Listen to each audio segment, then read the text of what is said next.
Selamat sore Mbak. Sore. Mau nanya nih Mbak.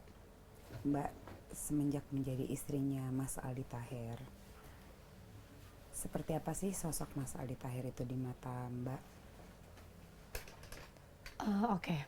Sebenarnya ini pertanyaan udah beberapa kali ditanya ke aku ya, mungkin karena melihat sosok suami yang ceria, periang, jadi ditanya gimana sih Mbak perasaannya jadi seorang istri Aldi Taher gitu. Jadi mungkin udah banyak orang tahu juga Kak, Mas Aldi itu sangat cinta sama keluarga, terutama sama ibunya. Dia ngerawat ibunya itu hampir kurang lebih 20 tahun, ibunya yang sakit stroke. Dia gantiin pampersnya, dia rawat. Padahal anak laki-laki loh, merawat sang ibu. Istilahnya ngerawatnya itu bukan sekedar nungguin doang ya, tapi benar-benar ngerawat lahir dan batin. Digantiin popoknya, tidurnya sebelahan, barengan. Kalau sebagai sosok suami, dia sangat bertanggung jawab banget. Ke istri, ke anak. Karena aku menikah sama Mas Aldi, alhamdulillah udah dapat 2 bonus anak. Jadi aku tahu banget Mas Aldi itu sangat cinta sama keluarganya, ibu, istri, anak, apalagi sekarang di pernikahan kita udah nambah 1 momongan lagi sebagai pelengkap keluarga. Ya itu, dia itu selalu berjuang buat keluarganya, dia nggak pernah mengeluh. Sekalinya dia mengeluh itu cuman karena melihat ibunya sakit. Sisanya sih dia nggak pernah mengeluh. Bentuk kebersamaan seperti apa tuh yang suka dilakukan Mas Aldi saat bersama anak-anak? Kayak sekarang alhamdulillah di tahun 2023 ini kita dikasih rezeki yang sangat luar biasa sama Allah. Jadi 6 bulan terakhir belakangan ini Mas Aldi itu banyak kerja di luar kota. Di Jakarta paling cuma 1 hari 2 hari. Nah sambil dia kerja di Jakarta, aku, anak-anak, kadang ibu pun kita bawa ke lokasi dia tempat kerja. Paling kita walaupun kadang kita ngelihat sikon ya, ngelihat kondisi keadaannya, memungkinkah untuk turun atau enggak gitu. Kita nunggu di mobil bareng-bareng sama anak-anak, walaupun ya kan daripada jarang ketemu, ya alhamdulillah ya syukuri ya. Dulu banyak di rumah karena belum ada kerjaan, sekarang udah banyak kerjaan ya otomatis jarang di rumah dong. Jadi kita pas dia lagi kerja di Jakarta, anak-anak, aku, ibu tuh ikut kadang, misalnya lagi kerja di Bogor kita ikut, walaupun kadang nunggu di mobil sampai jam 10 malam, tapi itu jadi jadi satu momen kebersamaan yang sangat berharga gitu loh. Jadi kayak kita nemenin dia kerja karena dia semangat, kata dia. Kalau aku kerja bawa ibu, aku kerja bawa anak-anak, bawa istri itu ngerasa hidup aku udah gak ada yang kurang, lebih semangat lagi kerjanya. Tapi sempat merasa menjadi ibu tuh yang jadi sosok saingan gak buat Mbak dalam merebutkan cinta kasihnya Mas Aldi? Enggak sama sekali. Jadi kalau boleh aku cerita sedikit ke belakang, sebelum kita pindah ke rumah yang sekarang, itu kita satu rumah sama ibu. Sekarang pun masih satu rumah. Jadi alhamdulillah kita dapat rezeki punya rumah sendiri. Dulu kita masih tinggal bareng sama ibu mertua. Waktu aku hamil anak yang terakhir ini, aku tuh tidur bareng sama ibu mertua, tidur bertiga. Jadi malam-malam aku mual kan, namanya hamil ya, trimester pertama. Mas Aldi yang pijetin, yang urutin, kasih minyak. Terus setelah itu nanti jam 12 dia gantiin popok ibunya. Jadi benar-benar sosok yang yang luar biasa, yang menurut aku nggak akan bisa nemuin orang kayak gini lagi nih. Jadi kalau dibilang ibu mertua itu saingan, enggak dong. Karena ibu kan sakit, wajar dia perlu perhatian lebih. Kalau kita kan normal ya, sehat, kita bisa ke toilet sendiri, kita bisa makan sendiri. Kalau ibu mertua itu dia udah nggak bisa jalan.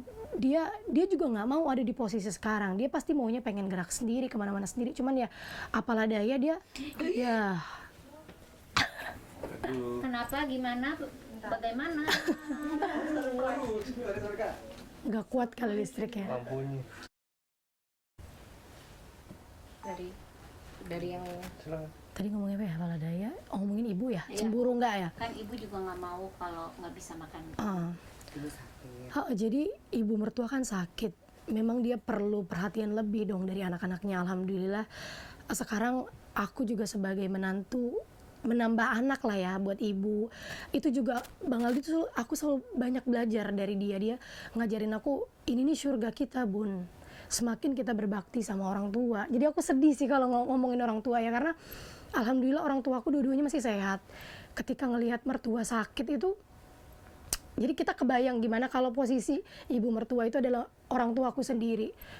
Apa mungkin aku bisa kayak Mas Aldi sekarang, bisa ngejagain, namanya anak ya, apalagi umur kan masih beda jauh sama Mas Aldi, dia udah dewasa, aku masih ya bisa dibilang masih muda dibandingkan dia. Bisa nggak aku nahan ego yang aku mau kerja, aku mau jalan-jalan, aku mau nongkrong. Tapi kalau Mas Aldi tuh nggak, dia bener-bener yang paling diutamakan sama dia itu adalah ibu.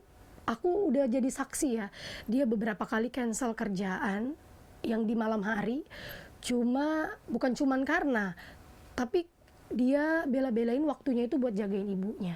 Dia ya udah Bun, nanti rezeki ada yang lain, diganti sama Allah berlipat-lipat ganda nanti. Jadi dia cancel kerjaan, ada callingan syuting atau nyanyi jam 10 malam. Karena jam 10 malam kan udah waktunya ibu tidur kan, harus dijagain karena takut jatuh kan.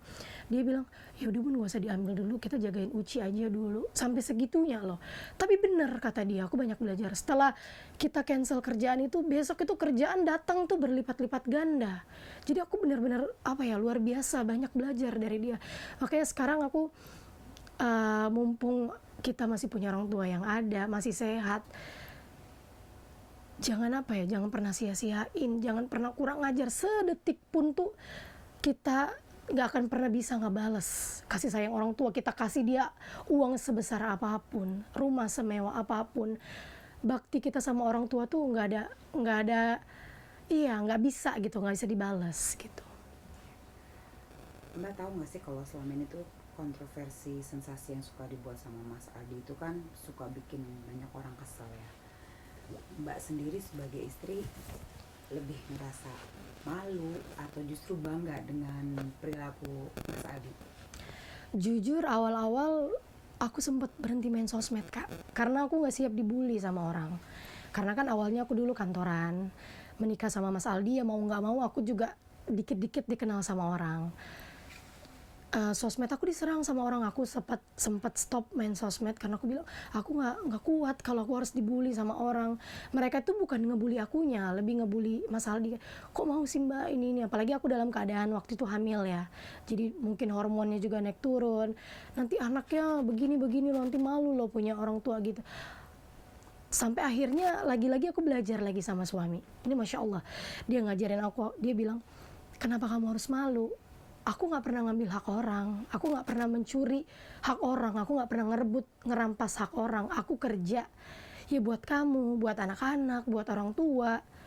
Habis dari sana aku ya sholat, minta petunjuk sama Allah, apakah emang aku yang salah? Ternyata emang iya, Tuhan kasih lihat gitu, suami aku ini dia kayak gitu, dia bertanggung jawab buat keluarga. Akhirnya aku rubah mindset aku belajar, oh iya kenapa aku harus tutup sosmed aku. Akhirnya aku buka lagi. Dari sana aku bodo amat, terserah mereka mau bilang apa, yang penting aku sama suami dekat sama Tuhan, dekat sama keluarga, dan berada di jalan yang baik ya, maksudnya di rules yang baik, kita berdua kompak, terus hidup kita juga maksudnya nggak ngeganggu orang. Pelan-pelan akhirnya aku sekarang ya udah masa bodoh gitu sama apa yang orang bilang. Apa yang membuat Mbak sampai rela meninggalkan pekerjaan demi seorang Aldi Taher?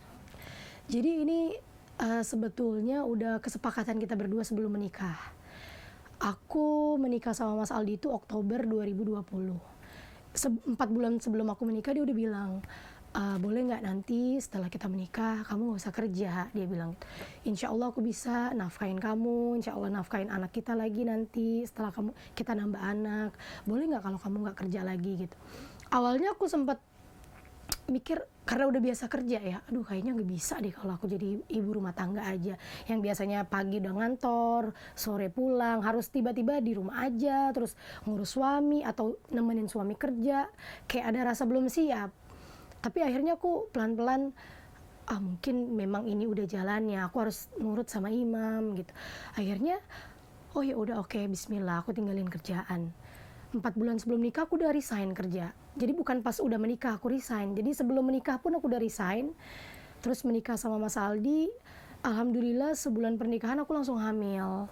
memang udah diatur ya sama Allah. Aku hamil itu, aku benar-benar nggak bisa kemana-mana karena mual parah. Aku hamilnya hamil kebo ya, apa kata orang, yang mau tidur aja terus muntah-muntah. Kalau pada saat itu aku masih kerja mungkin udah berhenti juga kan, karena jarang masuk kerja. Akhirnya berhenti kerja, langsung dapat anak, hamil. Ya udah benar-benar bareng-bareng terus sama Mas Aldi. Waktu itu masa-masa, bisa dibilang masa-masa sulit ya.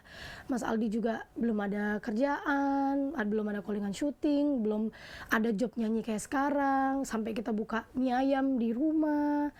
Jadi kayak Tuhan udah atur aku bareng suami terus nih, kita sama-sama cari Mbak tahu nggak sih peluang kalau selama rezeki itu buat keluarga kontroversi apa. sensasi Mas yang Aldi suka nggak dibuat berhenti-berhenti sama Mas cari Aldi itu ide, kan kita suka bikin mie bikin ayam ya banyak bun, orang kita kesel bikin ya. ini, nggak malu bikin Mbak pecel sendiri lele. sebagai istri Sampai akhirnya sekarang lebih alhamdulillah ngerasa kerjaan malu datang atau satu-satu. justru bangga Alhamdulillah aku sekarang dengan perilaku juga Mas jadi Aldi? manajernya Mas Aldi. Apa, jadi kerja bareng sih sekarang, alhamdulillah. Alhamdulillah ya. Hal apa Mbak yang bikin Mbak memang merasa oke deh nikah deh sama seorang Aldi Taher, yang padahal Mbak juga pasti sering dengar berita kan, seperti apa sih sosoknya Aldi Taher? Apa yang membuat dia istimewa di mata Mbak? Jadi awal aku mau nikah sama Mas Aldi itu karena aku baru kerja, baru pindah ke Jakarta kan. Terus baru mau mulai kuliah. Terus ketemu sama Mas Aldi. Pas ketemu pertama pun dia udah bilang dia mau menikah, bukan pacaran. Langsung to the point, ke aku mau menikah.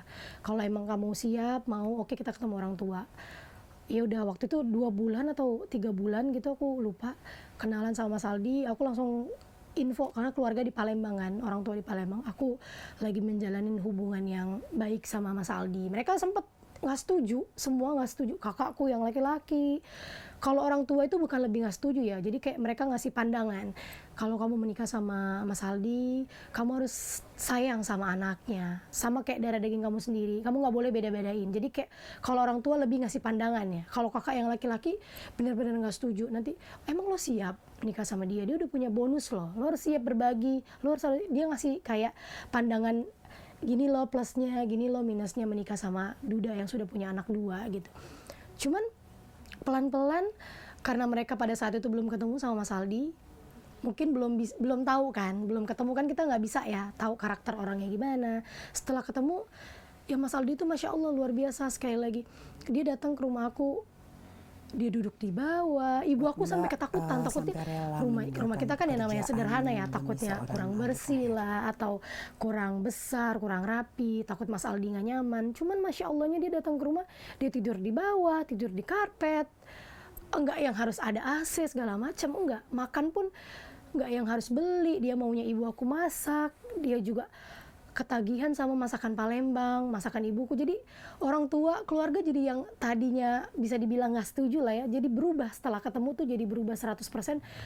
Ya udah, kalau emang ini pilihan kamu, kita sebagai keluarga cuma bisa support, mendoakan yang terbaik. Ya udah, sampai akhirnya kita menikah.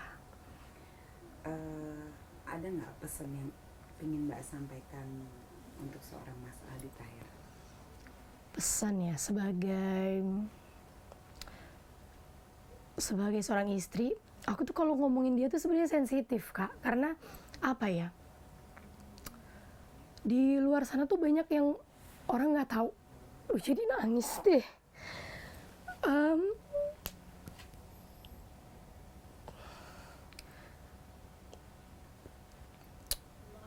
Dia itu sosok bukan cuman anak ya. Kalau buat aku kan, buat suami, dia sosok seorang ayah yang luar biasa. Sekarang alhamdulillah kita dikasih Allah rezeki yang banyak. Dia terbang hari ini ke Jogja, besok lagi terbang ke Malang. Dia kadang-kadang sebelum berangkat ke bandara, dia sempetin dulu anterin anak sekolah. Padahal aku tahu dia capek, tapi dia nggak pernah ngeluh.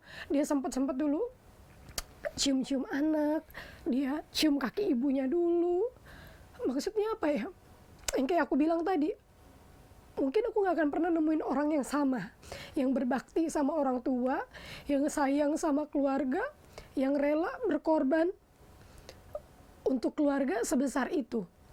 Karena aku tahu dia kerja selama ini karena kan aku sekarang udah buka akun sosmed aku lagi kan, aku ya bacain komen, cuman aku nggak balesin. Mereka hina suami aku, mereka caci maki suami aku, cuman dia nggak pernah balas, malah dia bercandain. Aku banyak belajar dari dia. Nikah deh sama Tapi orang seorang nggak tahu Aldi di Taher, balik itu yang semua padahal dia Mbak juga pasti sering dengar berita berjuang. kan, seperti apa Dia sih sosoknya Aldi biayain Taher, apa yang biayain membuat pengobatan dia ibunya istimewa sampai gitu. sekarang. Dia biayain anaknya juga, sekarang udah ada 3. Dia bantu keluarganya. Jadi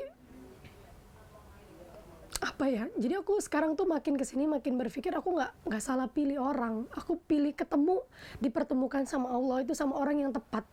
Walaupun awal-awal biasa ya, namanya pernikahan itu pasti ada cobaannya ya.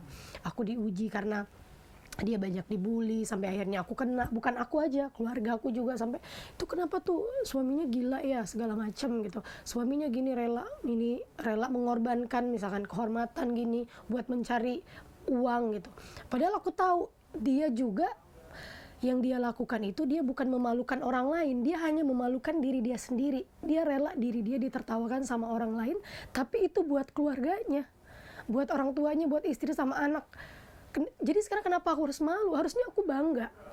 Dia mati-matian, dia mikirin masa depan aku, masa depan anak. Dia malah bilang, kamu gak boleh kerja, kamu gak usah kerja, kamu di rumah aja, kamu urus anak aja. Malah sampai segitunya. Kalau aku mau kerja, ya karena masih muda juga bisa. Cuman dia bilang, gak usah, kamu di rumah aja sayang. Ya paling ikut-ikut aku syuting boleh sebentar, temenin aku kerja boleh. Biar aku yang kerja. Sekarang kan aku udah jadi manajer dia. Sampai aku yang bilang, Pa boleh gak kita 2 hari jangan ambil kerjaan dulu, biar papa istirahat. Enggak, jangan katanya. Rezeki jangan ditolak bun, kata. Ambil semua udah, papa seneng ngejalanin ini, kata dia. Padahal aku tahu dia sebenarnya capek. Cuman dia bilang, sekarang itu kita lagi dikasih rezeki sama Allah, jangan ditolak. Seberapapun itu rezeki yang dikasih Tuhan, jangan pernah ditolak.